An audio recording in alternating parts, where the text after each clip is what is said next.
Sorry, I didn't do all this before you guys. And thank you all for your patience with our tech talk. I'm trying to get it to a minimum, but I'm still not there yet, obviously. So Welcome. Good evening. I've just messed up the verse once, so I'm not going to say it again. But now that we're here, we're muted, we're recording, let's just roll with it. So it is Wednesday evening, April 29th, and this is a Dharma talk that I've simply titled Look Up, which is the same title of the chapter in a book called How to Train a Wild Elephant that Jyoshin has written that we've been reading from in our book group nights.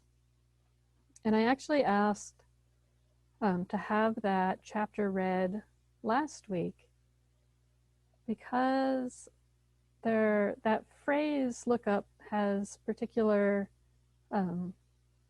lineage history, and I wanted to be able to tell a story, which is a story most of you have heard already, but it bears repeating because like these lineage stories have that feel of family story, family karma, family memory. And the more we tell these stories, the more they stay in our collective consciousness, and the more we can bring them to mind when conditions arise that they're applicable to. So last week we read the chapter called Look Up, and Jyoshin recommended a practice of physically looking up, change of view, change of perspective. We had a little bit of a talk about what that is, and at one point Shintai started to make a comment about sort of the physicality of it, and I was like, shh, shh, shh, shh, shh. Like, don't say it, because I knew I wanted to tell a story. Not that she couldn't have shared her comment, so my apologies for shushing you, but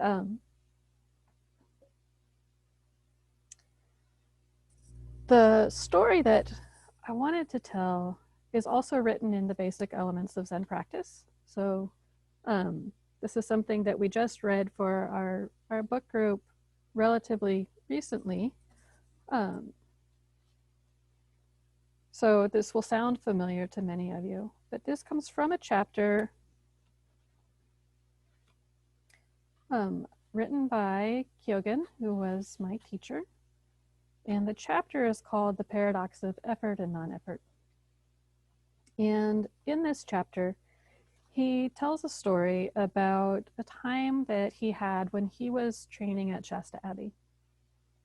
And the story he recounts, and I've heard him tell this story in person, and the way he tells it is remarkably like how he's written it. So it has that flavor of a story that's been told again and again, and it has a certain pacing, and it has a certain cadence, and it has a certain punchline.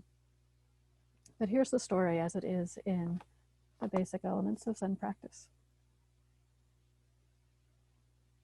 So he's talking about training in the monastery. And he writes, right about the 90-day point, I spent a day with another monk climbing Black Butte, a group of overlapping dacite domes that is basically a big conical pile of angular volcanic debris rising about 2,000 feet above the valley floor. And this is when he was living in Mount Shasta. It's situated across the highway and a little to the north of the monastery. And we decided to take photographs from the top of the butte to get aerial views of the temple for a brochure. The angle of incline is just about as steep as a pile of loose rock can manage, which makes for a difficult climb. And I was carrying a lot of heavy camera equipment, as well as food and water. We were unaware of a nice, easy switchback path that winds up the far side of the butte, so we spent hours scrabbling up the stupid thing on the wrong side. And I could just hear his voice saying that. Scrabbling up the stupid thing on the wrong side. It was exhausting. I'd borrowed a pair of boots that were one size too big, and before long I developed terrible blisters on both feet. We finally reached the top and took the photographs, and discovered the path leading down the far side. We followed it down, and though we ended up fairly close to the road, we misjudged our position and walked the long way around, across terrain sloping sharply to our left, which is very hard on the ankles. By the time we got back to the monastery, my feet were bloody and I was limping badly. It was very late. We had missed dinner and we were exhausted. I had developed a pounding headache. Eventually, we found something to eat and fell into bed. At the monastery, we were permitted to sleep in if we had had a day like that, so I took the option. The next morning, I came into the monk's hall, the shuryo, and found Roshi Kennet there. I was still aching and sore, so you can imagine how I felt after the day I'd had. As we sat there waiting for breakfast, she made a comment about a monk who, despite everything he had to do the day before, was in the zendo that morning first thing. She said, "Now there's a monk who really wants to practice." And I sat there thinking, shit. I've opened up my veins, giving everything I've got to this place and to this practice. I miss one lousy sitting period, and she praises this person for turning up this one morning. Well, I don't remember exactly what happened next, but I do remember burying my face in my hands. I felt empty in a numb sort of way, thinking, what the hell is the point?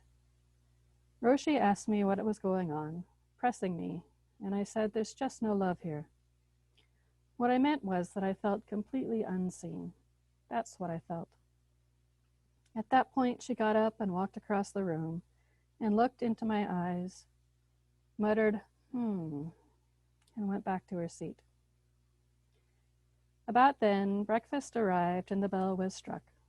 The other monks hadn't made it down from where they were doing morning cleaning, so it was just the two of us and one other monk from the refectory. I sat there, staring down at my bowls. She said to me, "Kyogen, look up." I thought, yeah, right. I'd heard that before. She said, "No, I mean it. Look up." So I straightened up a bit, but kept looking down at the table. To me, this meant, come on now, look at the bright side. Be cheerful. Be a good little monk and do everything with a bright, shiny face. I thought, oh. She said to me, "Listen to me. Open your hands, palm upward, and look up." She came around behind me and took my hands and turned them over. I turned my gaze upward and kaboom! I was overwhelmed by release and affirmation. I won't try to describe it all, but I ended up under the table, laughing my fool head off. Every time I heard that story from him, he would always end it with that phrase of laughing his fool head off. He said that again and again. I just laughed my fool head off. And so at the end of that story, when Kyogen talks about Roshi Kennet turning his hands over and asking him to look up, there's this moment of complete surrender. There's a moment of just complete letting go. And so what that brings to mind for me when I think about this are the words surrender, and supplication, and sometimes even prayer. And so what are our relationships to those words? Are those words that we tend to lean towards or lean away from? And I think each of us will have a different answer to that, depending on our own karmic upbringing and depending on our own baggage is too strong a word, but history that we have with whatever practices we engaged in before we came to Zen practice. But in moments like that, when there is that moment of surrender or letting go, to whom are we surrendering? To whom are we praying? And the to whom is not nearly as important as the act itself in Zen practice. belief is not as important as the practice that we do. It's not about believing, it's about doing, it's about practicing. It's about how we hold forms together. So in this story of Kyogen's terrible day on the butte, of lugging camera equipment and walking in boots that are 2 sizes or 1 size too big, coming down off this loose pile of rock at an incline where his ankles are strained and his gait is unstable, he comes to a point of resistance, where everything is resistance. He comes to a point of frustration of, this is beyond grumpiness. This is just flat out, hit the wall, can't go any further. And Roshi tries to help him, and he just resists and pushes back. She tries to help him again, and he pushes back. And finally, she gets him to turn his hands over and look up.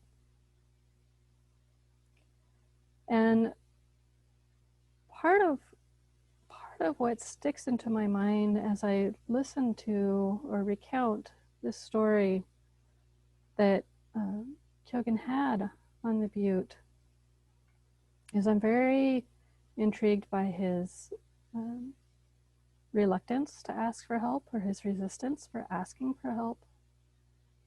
That constant saying no, I can do it. So what does it mean to ask for help? Sometimes we're resistant to it because it means we have to overcome our own ego. We have to overcome our own small self-view and the insistence that our narrative is correct or even objective.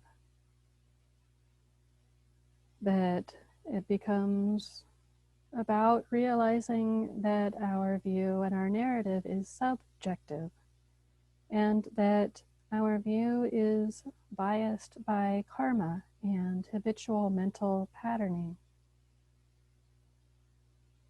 And at that time, what happens if we ask for help and we don't receive help? That's a big fear that people have. And what happens if we ask and we're unwilling to receive? And I think that's what was happening in Kyogen's story, is help was being offered and he was unwilling to receive it until Roshi took his hands and asked him for that last time to look up. So I'm curious, going back to that story, how much of an impact do you think the physical aspects had on his sense of release? Those aspects of turning over the hands and looking up. How much is the body informing the mind in that moment? Roshi Kennett was attuned to his mental and emotional affect. She asked him questions several times. She came over and looked into his eyes. What do you think she was looking for? What would have happened if both of them hadn't been in just the right place at just the right time? So that chapter in Basic Elements of Zen Practice mentions 2 other Zen stories, or several other Zen stories, but I'll mention 2 of them. One is the story of Chiyono and the bottom falling out of her bucket. And the other one is a saying that's often quoted: climb to the top of a 100-foot pole, then take the next step. And that's one that I'm rather fond of. But what do both of these have to do with looking up? This interest in looking up that I've pointed you towards for these past 2 weeks. And I think it comes back to an aspect or a quality of, at least in Kyogen's story, that sense of complete immersion that sense of being all in, of having everything suddenly drop away. And it's not something that can be willed. Hence the take the next step in that phrase. What next step is there to take when you're at the top of the pole? And yet, sometimes we can't not do it. So going back to Kyogen's chapter, right after telling that story, he continues, "Through my own effort, I eventually put everything, my whole life, into the pail, but that was not enough. With nothing more I could do, I got to a point of non-effort, but that was not enough either. Effort and non-effort come together in the act of looking up. It was an action of acceptance, a turning towards something with both hands. For me, it was where will and faith came together. There was faith that there was something to see or know, plus giving up all reliance on a self, a surrender. I had to come to the point of giving up on myself, that I could do it, while at the same time putting everything into it, holding nothing back. It is a bundle of contradictions, but Zen practice is nothing without paradox." So my point in bringing up Kyogen's story here, for this purpose, is to highlight how when we think we're at the end of our rope, or that we can't add anything more, or that we have no idea what's going on or what will happen next, something shifts, something releases. We gain a new perspective. It's not something we do, and it's not something we will, but it's something that happens. And our effort is necessary, and so is our surrender. And this is what can be encompassed in that act of looking up. There is the will of it, the moving our body, the moving our eyes. But that sense of release comes of its own.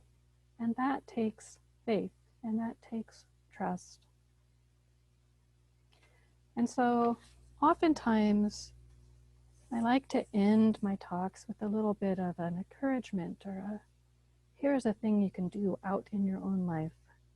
But we've just read that chapter called Look Up last week from Chosen's book.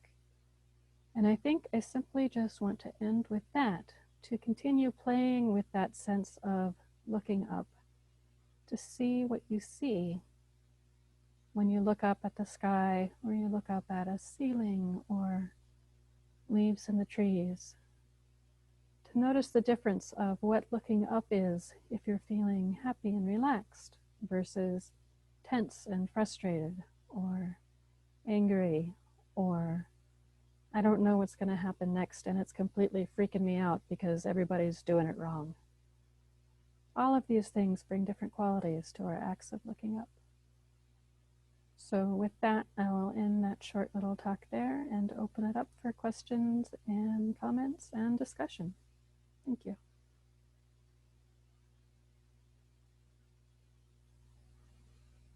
And feel free to unmute yourself if you can, if you want to ask a question or make a comment. I have a question. So metaphorically, is looking up represent a bigger, more expansive view? And the reason I'm saying that is because after last week, when I was looking up, and I try to take a picture every day looking up, but that same night, or the next night, I looked down, and here's this cute little green frog in the middle of the sidewalk, hopping along, that if I hadn't looked down, I would have stepped on him. And I thought, well, looking down maybe is as important as looking up. So what's the significance of looking up? Just that you're not a tunnel of it. I mean, this little frog could have stepped on the poor little guy. So it was important to look down. I don't think you can go through your whole life only looking up. Having that contrast is important. And part of what comes out of Shogun's story is that act of surrender that came when he did finally look up, and that relief and release that he found that only came because he had pushed himself so hard, and yet it wasn't formulaic. You couldn't have said, climb on Black Butte, plus boots the wrong size, plus camera equipment, plus hot sun, plus taking the wrong path, plus getting up late the next morning and being chastised by his teacher, equals laughing his full head off onto the table. But what would have happened if Roshi hadn't encouraged him to look up? He probably would have finished his breakfast in a grumpy, resentful way. He probably would have, who knows, growled at the other monks. He might have decided to leave the monastery that day. He might have had that big sense of relief and release, 20 minutes later, walking out of the dining hall and looking up and seeing clouds, or looking down and seeing a frog. You just don't know. But there is something to dropping that sense of being bound up in ego self. Does that make sense? Oh yeah, very nice. Thanks. Mm-hmm. Very thoughtful. I have a short story to share. I don't know if it's appropriate or not, but I've been sort of suicidal most of my life, but I've been afraid of dying a lot. Mm-hmm. And at one point I got really low, and I just said, let's just go lie in bed and die of dehydration. That seems like a sensible plan. And at some point during the next, half an hour to an hour when I was lying there, I just resigned myself. Okay, we're going to do this. We're just going to lie here and die. It's okay. We're going to do it. And I can't say why. I can't describe it. But at that moment when I gave in and said, okay, I stopped being afraid. It stopped being a thing. It stopped having any hold over me. Just giving in and letting it happen. Yeah, there's a sense of release and relief once the struggle to decide was no longer there. Yeah. There have been stories about people coming to practice and are very unhappy in practice, and they're struggling and they're fighting and they've got their own stuff coming up, and all of a sudden they brighten up, and oftentimes either there's been a big internal shift and whatever obstacle they've been working with has resolved, or they've decided to leave, and that decision-making energy wasn't needed anymore, and it brought a sense of, oh, okay, I've got a path forward now. And yet nothing changed in their day-to-day practice until they actually left the training place. And so it's very interesting to see that the schedule's the same, and the food's the same, and what's expected of them in work practice is the same, but just making a decision makes getting through the day so much more bearable. Definitely. Mm-hmm. Thanks for sharing that, Dixie. That was really, I really appreciate that.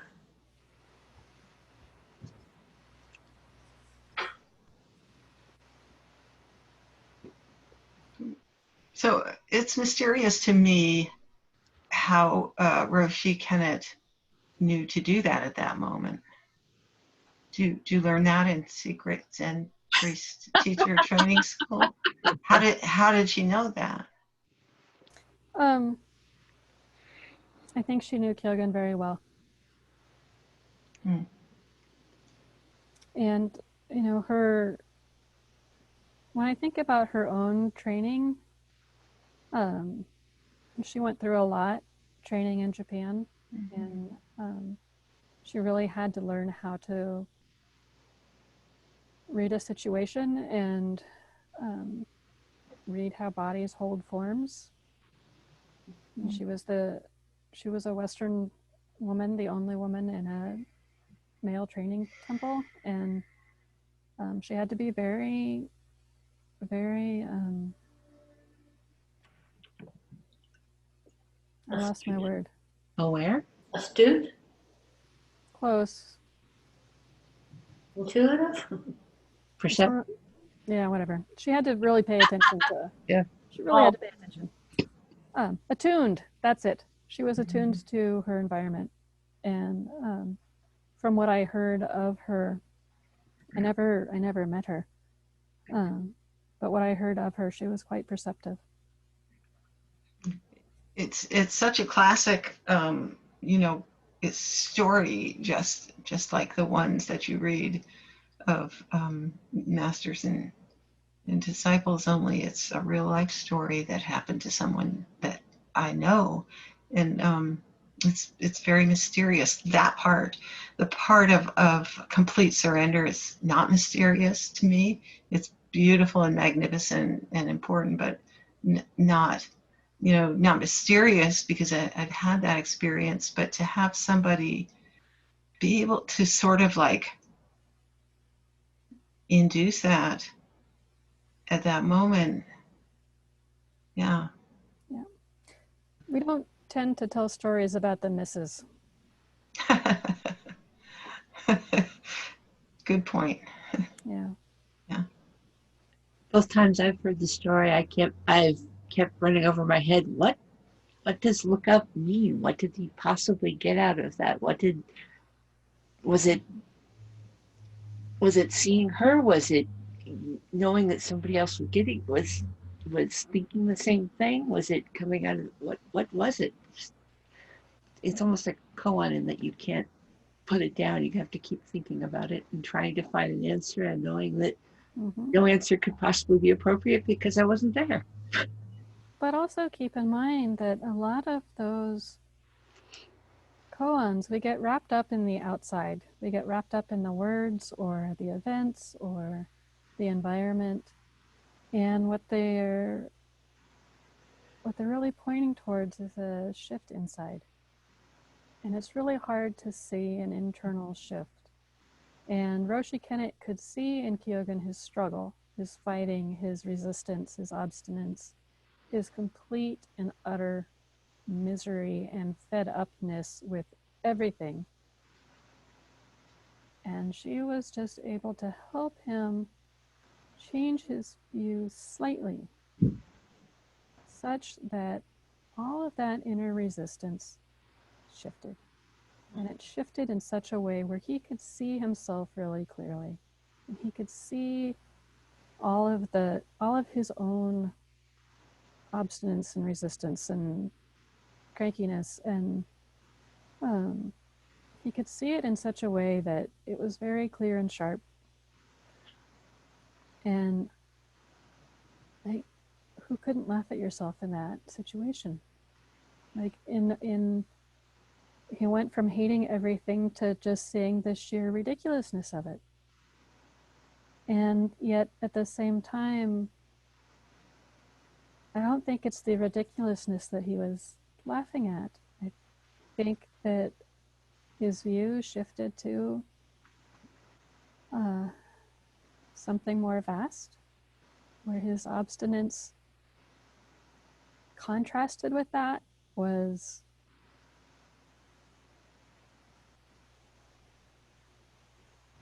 I'm not gonna put a word on it, but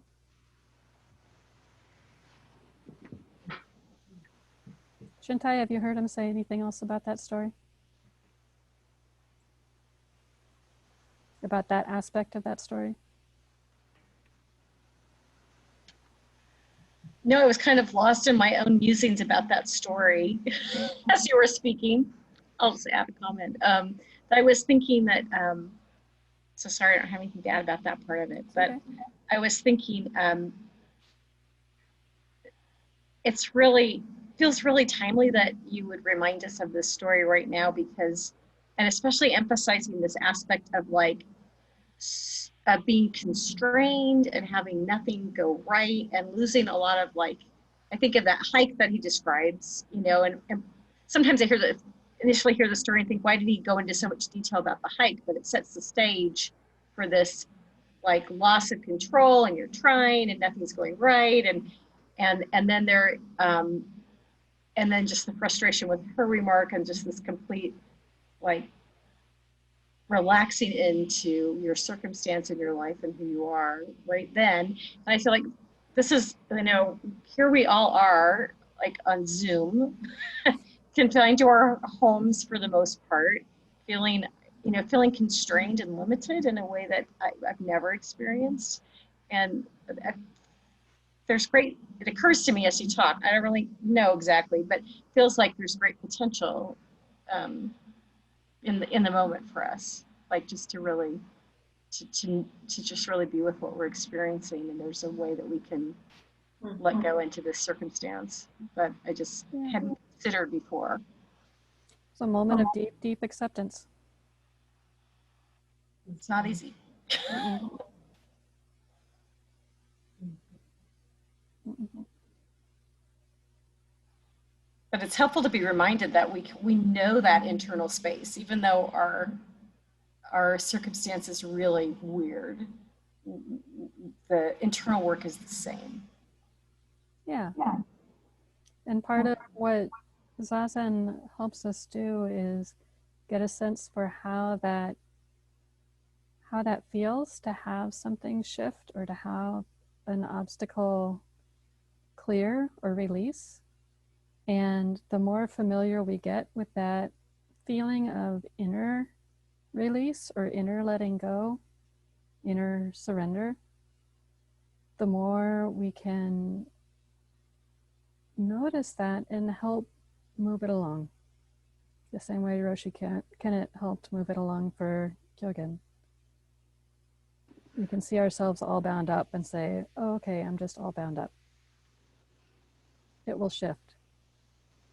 And, you know, Kyogen's obstacles would have shifted in time, but it's that dynamic relationship between Roshi Kennett and Kyogen that makes part of that story so magical, because it wasn't just, he didn't just wait it out.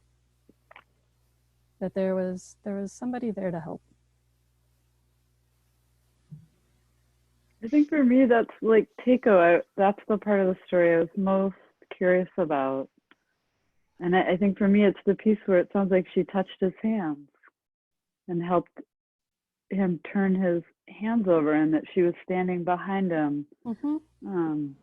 I think that's the part that was most moving for me. But I don't think it was all Roshi Kennett. Kyogen received her help. And in that moment of complete resistance, he received her help. He let her in. And so it's a dynamic moment. It's not one person doing something to another person.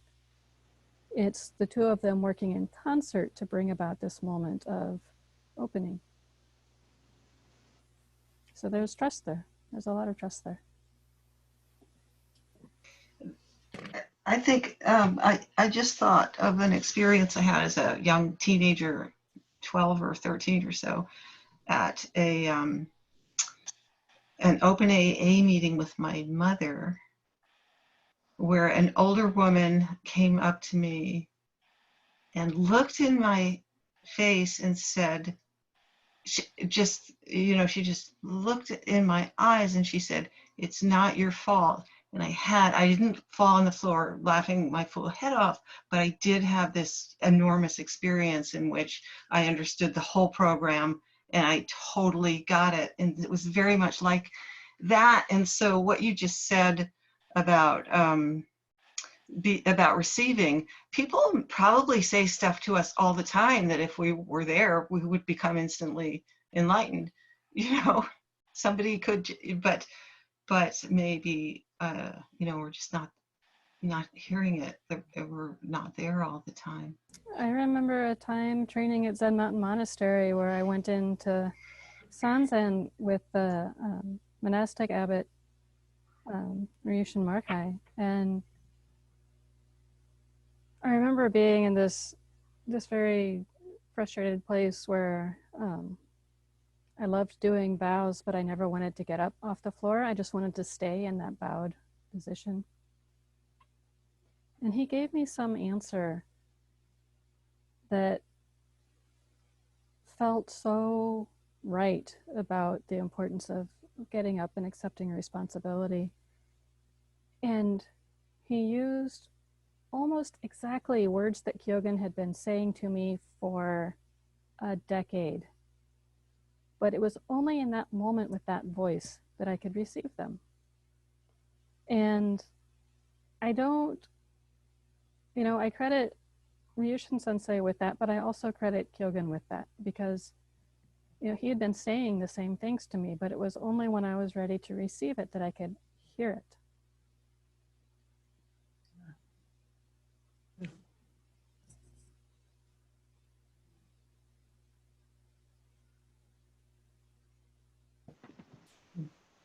And Teiko, if you had been an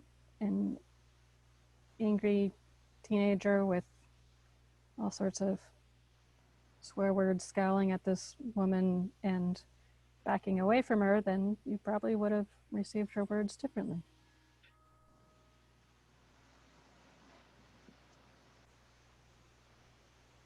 So it's 8:17. Any last question? All right, so here's the trick, Shintai. If I say the closing verse, we want to have everybody but me muted. Okay. It's the one that I always mess up. I'm on. Before you start, I just wanted to say thank you for doing that, because, you know, it gave me a lot of food for thought, you know, because I feel like, especially in my whole sobriety, is working on surrender and not getting all uptight about various things like, you know, climbing a mountain without the proper stuff, and, you know, and I do know that feeling of just being so irritated, and then, but now it's easier to surrender. But I like that, you know, and talking about looking up. So thank you. Yay. Every time you do it, it gets easier.